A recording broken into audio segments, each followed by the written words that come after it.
नमस्कार, आप देख रहे हैं इंडिया न्यूज़ बिजनेस और मैं हूं आपके साथ गौरव सिंह सेंगर। लास्ट वीडियो में हमने जो टॉपिक डिस्कशन किया था, हमने डिस्कशन किया था फाइनेंस मैनेजमेंट के बारे में। प्रेजेंट वीडियो में हम जो डिस्कशन करने जा रहे हैं, हम डिस्कशन करेंगे इन्वेस्टमेंट डिसीजंस के बारे में, क्योंकि फाइनेंस मैनेजमेंट में कई तरीके के डिसीजंस इन्वॉल्व होते हैं, जिसमें से एक डिसीजन हमारा इन्वेस्टमेंट डिसीजन भी है। तो स्टार्ट करते हैं, बट थोड़ा सा रिकॉल कर लेते हैं कि लास्ट टाइम पे हमने जो डिस्कशन किया था उस पर क्या इंपॉर्टेंट पॉइंट है। तो सबसे बड़ा इंपॉर्टेंट पॉइंट यही है कि फाइनेंस मैनेजमेंट होता क्या है।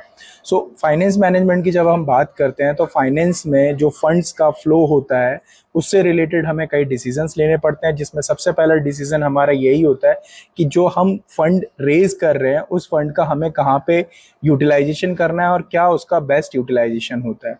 देन उसके बाद उसमें तीन तरीके के डिसीजंस इन्वॉल्व होते हैं। पहला हमारा इन्वेस्टिंग डिसीजन होता है, दूसरा हमारा फाइनेंसिंग डिसीजन होता है एंड तीसरा हमारा डिविडेंड डिसीजन होता है। तो इस वीडियो में जो हमारा डिस्कशन का मुद्दा है वो है हमारा इन्वेस्टमेंट डिसीजन। तो स्टार्ट करते हैं हम लोग इन्वेस्टमेंट डिसीजन से। तो जब हम इन्वेस्टमेंट डिसीजन की बात करते हैं तो इन्वेस्टमेंट डिसीजन का मतलब क्या हुआ। इन्वेस्टमेंट डिसीजन का मतलब हुआ कि आपके पास जो भी फंड आया है, अब उस फंड को आप बिजनेस में इन्वेस्ट करेंगे। जब आप इन्वेस्ट करेंगे बिजनेस में तो आपको उसको उस तरीके से इन्वेस्ट करना है जहां पे बिजनेस में आपको मैक्सिमम रिटर्न्स यानी कि हायर रिटर्न्स एक्सेप्ट हो, तो वो आपके लिए एक सूटेबल सिचुएशन होगी। यहाँ पे आपके कई तरीके के डिसीजन इन्वॉल्व हो जाएंगे, जिसमें आपका एक लॉन्ग टर्म डिसीजन हो सकता है और एक शॉर्ट टर्म डिसीजन हो सकता है। क्यों इन डिसीजंस को लेना बहुत ज़्यादा ज़रूरी है, तो उसके पीछे सबसे बड़ी इंपॉर्टेंट बात जो है या इंपॉर्टेंट रीज़न जो है वो है हमारा स्कैर्सिटी ऑफ फंड्स। क्योंकि हमारे पास जो रिसोर्स के तौर पे बिजनेस में जो फंड्स होता है उसकी हमेशा से लिमिटेशन, उसकी हमेशा से अवेबिलिटी जो है वो लिमिटेड होती है। और जब अवेबिलिटी लिमिटेड होती है तो हमें वहाँ पे फोकस करना चाहिए कि किस तरीके से हम एफिशिएंट और बेस्ट यूटिलाइजेशन फंड्स का कर सकते हैं। तो इसमें हमें दो तरीके के डिसीजंस लेने पड़ते हैं, एक हमारा लॉन्ग टर्म इन्वेस्टमेंट डिसीजन होता है और एक हमारा शॉर्ट टर्म इन्वेस्टमेंट डिसीजन होता है। तो जब हम बात करते हैं लॉन्ग टर्म इन्वेस्टमेंट डिसीजन को से, तो उससे हमारा मतलब होता है कैपिटल बजटिंग डिसीजन में।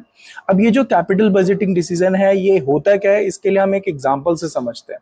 फॉर एग्जांपल, हम जब बिजनेस कर रहे हैं तो हमें बिजनेस करने के लिए बिजनेस में मशीन की जरूरत है, फैक्ट्री में हमें मशीन की जरूरत है। अब ये जो फैक्ट्री में मशीन की जरूरत है वो क्यों जरूरत है, क्योंकि पहला हो सकता है कि हमारे पास जो मशीन है वो खराब हो चुकी है या पुरानी हो चुकी है, या फिर हमें प्रॉपरली एक नई मशीन की जरूरत है। तो वहां पे हमें ये डिसीजन लेना पड़ेगा कि जो हमारी पुरानी मशीन है या तो हम उसे रिपेयर कराएं और उसमें काम करना कंटिन्यू रखें, या फिर हम पुरानी मशीन को नई मशीन से रिप्लेस कर दें।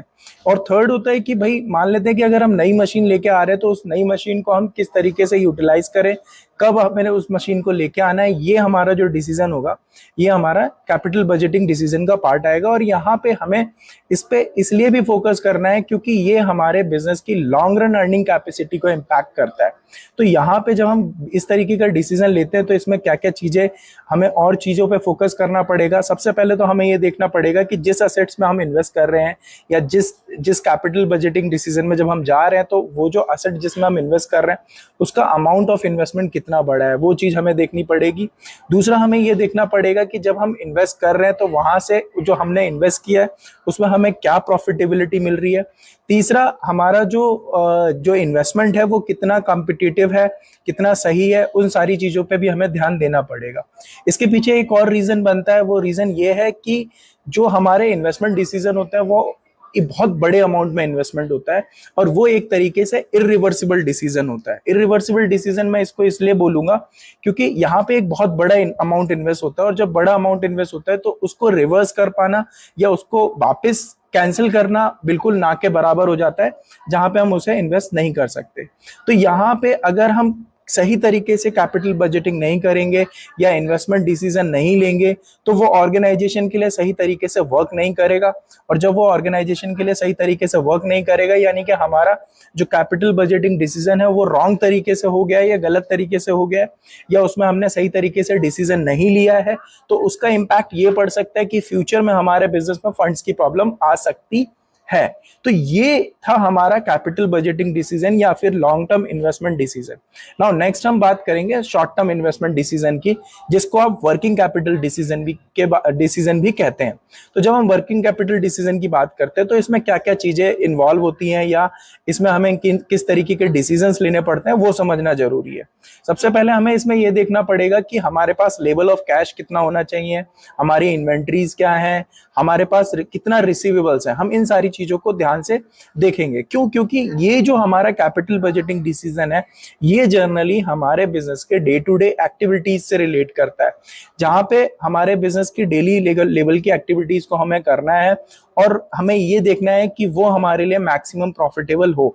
इसके लिए हमें कैश मैनेजमेंट करना पड़ेगा। जो हमारे पास ऑर्गेनाइजेशन में फंड्स अवेलेबल होगा कैश की फॉर्म में, कैश का मतलब यहाँ पे हमारे पास जो बिजनेस में कैश एक्चुअल में अवेलेबल है प्लस हमारे पास जो बिजनेस के बैंक अकाउंट में, करंट अकाउंट में जो बैलेंस है उसको भी हम अपने कैश अवेलेबिलिटी में देखेंगे और वहां पे हम अपने कैश का मैनेजमेंट करने पे फोकस करेंगे। सेकंड हमारा हो जाता है इन्वेंट्री मैनेजमेंट, यानी कि जो हमारे पास स्टॉक ऑफ मटेरियल है उस पे हमें फोकस करना पड़ेगा। It may be either in the form of raw material और वर्क इन प्रोग्रेस और फिनिश गुड्स, तो इन चीजों पे भी हमें ध्यान देना पड़ेगा। देन हमारे जो रिसीवेबल्स हैं, यानी कि जो मार्केट में हमने क्रेडिट में सेल किया है या जो हमारे डेटर्स हैं उनसे हमें जो पेमेंट कलेक्ट करनी है, इन सारी चीजों पे भी हम ध्यान देंगे। इससे क्या है कि इससे हम एक प्रॉपर वे में हम एनालाइज कर पाएंगे कि हमारे पास हमारी क्या वर्किंग कैपिटल रिक्वायरमेंट है और कितना हमारे पास ऑलरेडी वर्किंग कैपिटल अवेलेबल है। और इसके अलावा एक चीज और बता दें कि हम इस वर्किंग कैपिटल को कैलकुलेट कैसे करते हैं। तो इसका बहुत सिंपल फॉर्मूला है, जितना भी बिजनेस में करंट असेट्स है उसमें से अगर हम करंट लायबिलिटी को माइनस कर दें तो जो डिफरेंस होता है वो ऑर्गेनाइजेशन की वर्किंग कैपिटल रिक्वायरमेंट को बताता है। अब सवाल ये आता है कि जब हमने बात करी कि हम इन्वेस्टमेंट करेंगे या हम बिजनेस में इन्वेस्टमेंट डिसीजन लेते हैं तो उसमें क्या क्या क्राइटेरिया इन्वॉल्व होते हैं या किन चीजों पे हम फोकस करेंगे जिससे कि हमें ये पता चल जाए कि हमारा इन्वेस्टमेंट हो पाएगा या नहीं हो पाएगा। तो उसके लिए हमें ये देखना पड़ेगा कि हमारे इन्वेस्टमेंट डिसीजन को इफेक्ट करने वाले फैक्टर्स कौन कौन से हैं। तो इसमें सबसे पहले आ जाता है हमारा कैश फ्लो ऑफ प्रोजेक्ट। अब ये कैश फ्लो ऑफ प्रोजेक्ट क्यों?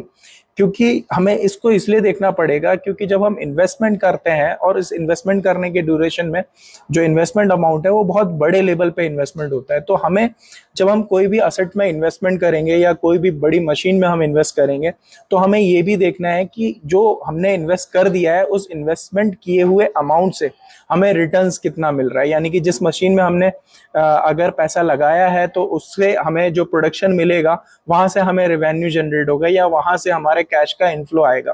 तो वो over a period of time, यानी कि मशीन या जो भी हमारी एसेट्स है उस एसेट्स के लाइफ साइकिल के ड्यूरेशन में हमारा कितना कैश का इनफ्लो हो रहा है वो देखना बहुत ज्यादा जरूरी है। यहाँ पे हमारा जनरली कैश का रिसिप्ट जो होगा और जो हमारे उस इन्वेस्टमेंट से आ रहा है उसको हम देखेंगे। अगर हम उसको सही तरीके से मेजर कर पाते हैं तो हमें इन्वेस्टमेंट से रिलेटेड डिसीजंस में आसानी होगी। सेकंड होता है हमारा रेट ऑफ रिटर्न, यानी कि जब हम पैसा इन्वेस्ट करते हैं और जिस चीज में हम पैसा इन्वेस्ट करते हैं वहां से हमें अमाउंट रिटर्न के फॉर्म में आता है। तो वो जो हमारा रिटर्न है वो किस तरीके से है और कौन से प्रोजेक्ट में हम इन्वेस्ट करेंगे, उसके लिए हम एक एग्जांपल से समझ लेते हैं कि हमारे सामने 2 प्रोजेक्ट्स हैं और दोनों प्रोजेक्ट्स के लिए हमने जो फंड रेज करा है उसके अगेंस्ट हम एक पर्टिकुलर पेमेंट भी कर रहे हैं, like in the form of interest, जहां पे हम 6 या 7% के रेट ऑफ इंटरेस्ट से दोनों प्रोजेक्ट में हम पेमेंट कर रहे हैं। बट इसके अगेंस्ट अगर हम बात करें तो प्रोजेक्ट ए जो हमारा ए है, जिसको हमने माना है कि हमारे 2 प्रोजेक्ट हैं, पहला हमारा प्रोजेक्ट ए है, दूसरा हमारा प्रोजेक्ट बी है। तो जो प्रोजेक्ट ए है उसमें हमें 12% के रिटर्न्स आ रहे हैं और प्रोजेक्ट बी में हमें 16% के रिटर्न आ रहे हैं। तो बट ऑब्वियस है कि हम प्रोजेक्ट बी को चूज करेंगे जस्ट बिकॉज ऑफ रीजन क्योंकि उससे अच्छे रिटर्न्स आ रहे हैं। तो हम जो इन्वेस्टमेंट करने का डिसीजन लेंगे वो हम प्रोजेक्ट बी में इन्वेस्ट करने का डिसीजन लेंगे, ना कि प्रोजेक्ट ए में इन्वेस्ट करने का डिसीजन लेंगे। And next one is investment से रिलेटेड क्या क्या क्राइटेरिया इन्वॉल्व होते हैं, इन चीजों का भी हम ध्यान देंगे। क्योंकि जब हम कोई भी इन्वेस्टमेंट करते हैं तो हमें बहुत सारे पॉइंट हैं जिनको हमें यूज करना पड़ता है या जिनकी हेल्प से हम डिसीजन लेने के लिए चीजों को एनालाइज करते हैं। तो इसमें हमें जो एलिमेंट्स देखने पड़ेंगे, यहाँ पे हमें ये देखना पड़ेगा कि हमारा अमाउंट ऑफ इन्वेस्टमेंट कितना इन्वॉल्व है, मार्केट में जो हम फंड रेज कर रहे हैं उसके अगेंस्ट रेट ऑफ इंटरेस्ट क्या है, हमारे प्रोजेक्ट में कितना कैश का इनफ्लो है, कितना आउटफ्लो है, रेट ऑफ रिटर्न क्या है। ये सारी टेक्निक्स की हेल्प से हम डिसीजंस ले सकते हैं कि हमें कब और कितना अमाउंट इन्वेस्ट करना है अपने बिजनेस में। तो ये था हमारा आज के टॉपिक में जो हमने डिस्कशन किया इन्वेस्टमेंट डिसीजन के बारे में।